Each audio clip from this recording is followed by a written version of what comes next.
May 22, 2011, Joplin, Missouri. Wakes to celebration and blue skies, never suspecting a disaster that will claim 156 lives, wipe out thousands of homes, and become the deadliest U.S. tornado of this century. Despite hours of warnings, a city already exhausted by one of the most violent tornado seasons in history is caught fatally off guard. The question is simple: how could so many people fall victim, even with so much time to prepare? The answer begins with a siren that too many never heard. Spring 2011 had already rewritten the record books. In just 4 days that April, nearly 360 tornadoes carved a path of destruction across the South, flattening entire neighborhoods and leaving first responders with little time to rest or recover. Towns like Tuscaloosa and Hackleburg became national headlines overnight, their names now tied to loss and chaos. By May, the country was weary. News coverage blurred one disaster into the next. Emergency crews moved from one shattered community to another, working through exhaustion and grief. The numbers alone were staggering. More than 500 deaths nationwide by mid-May, the highest toll in decades. In Joplin, Missouri, the pace of life on May 22nd felt untouched by this larger crisis. It was a Sunday built for celebration. High school seniors dressed for graduation, families gathered for barbecues, and the city's usual routines played out under a cloudless sky. There was no sign of trouble, no hint that the day would become a dividing line in local memory. But beneath that calm, a different kind of fatigue was at work. Over the past weeks, sirens had wailed again and again, sometimes for storms that never arrived. Residents learned to tune out the alerts, chalking them up to false alarms or distant threats. Nationally, the rate of tornado warnings that led to actual tornadoes hovered around 26%. In Joplin, people joked about the city's luck at dodging the worst, even as they kept weather radios within reach. The warnings became background noise, blending into the rhythms of spring. Each new alert felt less urgent than the last. For many, the real danger seemed far away, a problem for someone else, somewhere else. Still, the memory of April lingered. Stories from the South filtered in through relatives, friends, or the evening news. Some residents felt uneasy, but most went about their day as usual. The city's emergency managers kept watch, but the mood in Joplin remained relaxed. Graduation gifts were wrapped, lawns were mowed, and church services ran long. By afternoon, the sky over Joplin remained stubbornly blue. No one could see the trouble building 190 miles to the west. The city's sense of normalcy, shaped by weeks of warnings and near misses, would soon collide with a storm unlike any it had ever faced. At 1:30 p.m., the National Weather Service issued Tornado Watch number 341 for southwest Missouri. The forecast called for a 15% chance of tornadoes, a number that would have caught the attention of meteorologists, but for most in Joplin, it sounded like another routine advisory. The city had heard these warnings before, and after weeks of sirens and near misses, many tuned them out. By late afternoon, radar showed a thunderstorm intensifying west of town. Within minutes, it merged with a second cell, forming a supercell with a rotating updraft, a mesocyclone aimed straight at Joplin. At 5:09 p.m., the National Weather Service issued a tornado warning for Jasper and Newton counties. Meteorologists on local TV and radio scrambled to get the word out, their voices urgent. They warned that this was a high-precipitation storm, the kind that hides a tornado behind sheets of rain and hail. You would not see the funnel coming. You would not hear the classic freight train roar until it was too late. For many, the warning was just another voice on the radio, another crawl across the TV screen. 8 minutes later, at 5:17 p.m., all 28 tornado sirens across Joplin sounded. The city's warning system did what it was designed to do. But the reality on the ground was messier. Heavy rain muffled the sirens. Hills and tree lines broke up the sound. Most people had their windows closed and air conditioning running. Some neighborhoods, especially those tucked into low-lying areas, barely heard a thing. Post-storm surveys would find that about 10% of Joplin's residents, nearly 5,000 people, never heard the sirens at all. Others heard them but hesitated. Years of false alarms had trained people to look for confirmation, But this tornado was hidden, buried in rain. There was nothing to see. At 5:29 p.m., meteorologists watching radar saw the unmistakable hook echo, an ominous signature that meant a tornado was imminent. Live on air, their tone shifted from warning to alarm. One meteorologist said, "Take cover now," voice cracking. The urgency cut through the routine.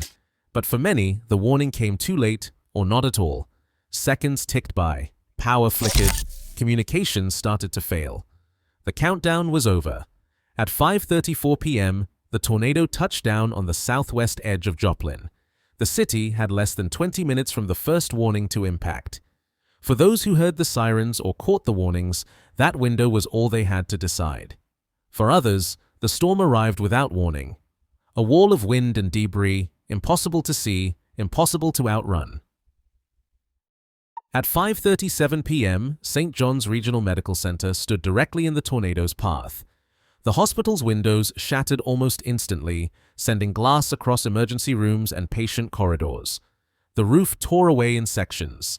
Backup generators failed, plunging parts of the building into darkness. The entire structure shifted on its foundation. Medical staff rushed to move patients away from exterior walls, improvising with mattresses and blankets as shields. In the confusion, alarms blared and ceiling tiles collapsed. Some of the sickest patients, already on life support, were left even more vulnerable. At least 6 people died inside the hospital that evening, victims not just of the storm outside, but of the building's sudden failure to protect those within its walls. 2 minutes later, the tornado reached Greenbrier Nursing Home. Nearly 90 residents and visitors had been moved into an interior hallway, following every disaster protocol. Staff held hands and tried to keep everyone calm as the wind roared outside. Within seconds, the building began to collapse. The roof caved in and walls folded inward, trapping people beneath debris. 21 lives were lost at Greenbrier, making it one of the single deadliest locations of the disaster. Survivors later described the sound as 1,000 trains and the feeling of being buried alive. Staff would say, "We did everything right, but it was not enough." The limits of human preparation were laid bare. In both places, the people most in need of protection, patients, the elderly, the frail, found themselves exposed. The storm turned institutions of care into scenes of chaos. By the time the tornado moved on, the city's sense of security had been ripped away with the walls and windows. What remained was a grim tally: hospitals crippled, nursing homes destroyed, and families left to search for loved ones amid the ruins. At 5:40 p.m., the tornado tore into the heart of Joplin, where neighborhoods and civic life were woven together by streets, schools, and corner stores. Downtown blocks that had stood for generations vanished in seconds.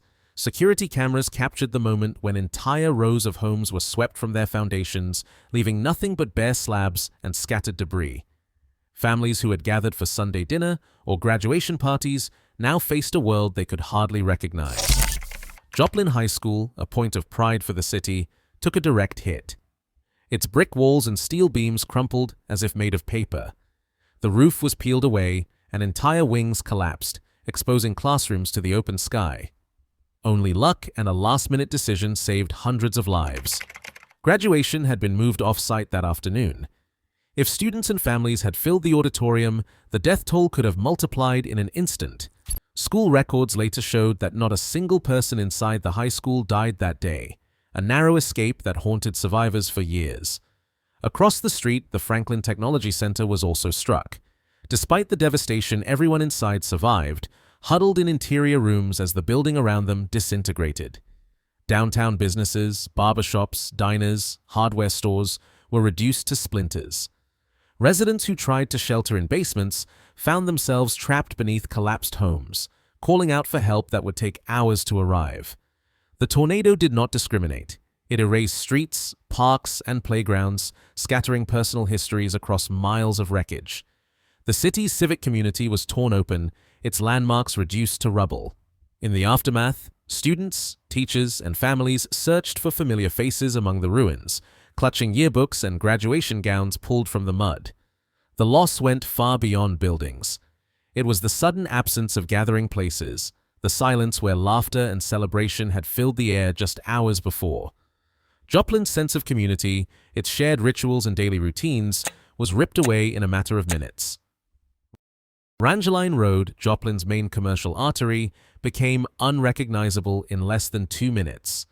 The tornado reached its peak, classified as an EF5, with winds estimated at over 200 miles per hour, enough force to tear steel beams from concrete and send cars flying hundreds of yards.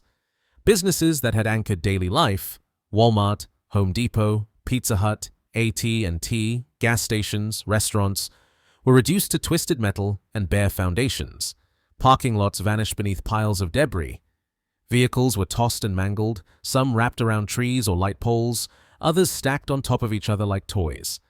Inside the Pizza Hut, manager Christopher Lucas herded customers and co-workers into the walk-in freezer. When the door would not latch, he used his own belt and body to hold it shut against the wind. Everyone inside survived. Lucas did not. At Home Depot, Dean Wells led customers and staff to the only interior space that would hold. He braced the door as the building disintegrated around him, sacrificing himself so others could live. These were ordinary people making impossible choices in seconds. At Hampshire Terrace Apartments, entire buildings collapsed. 12 residents died, many more were critically injured.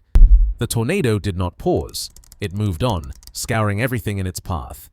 The storm crossed the Rangeline corridor, then hit the Fast Trip gas station. Customers and workers crowded into the walk-in cooler, praying out loud while the building was torn apart. When the wind faded, they crawled out alive, surrounded by open sky and ruin. East Middle School took a direct hit just before 5:47 p.m. Security cameras captured the moment the roof peeled away and windows exploded inward. The school was empty, but the destruction was total. On the edge of town, Interstate 44 became a graveyard of vehicles. Semi-trucks were flipped and shredded, their trailers scattered across the highway. Cars were crushed or hurled into nearby fields. The tornado's roar faded as it moved east, leaving behind a corridor of devastation that stretched for miles.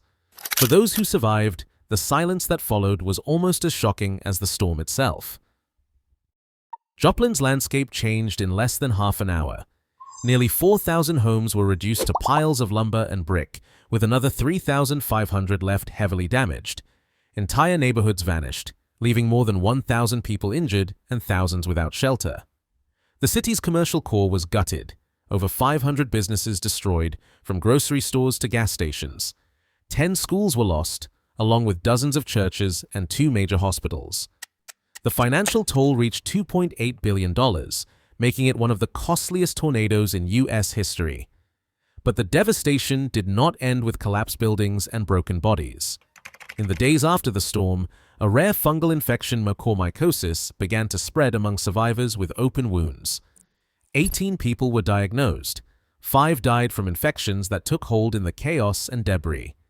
Even after the winds died down, danger lingered in the air and dust. For thousands, survival meant facing not only the loss of homes and loved ones, but also the threat of invisible enemies carried by the storm's aftermath.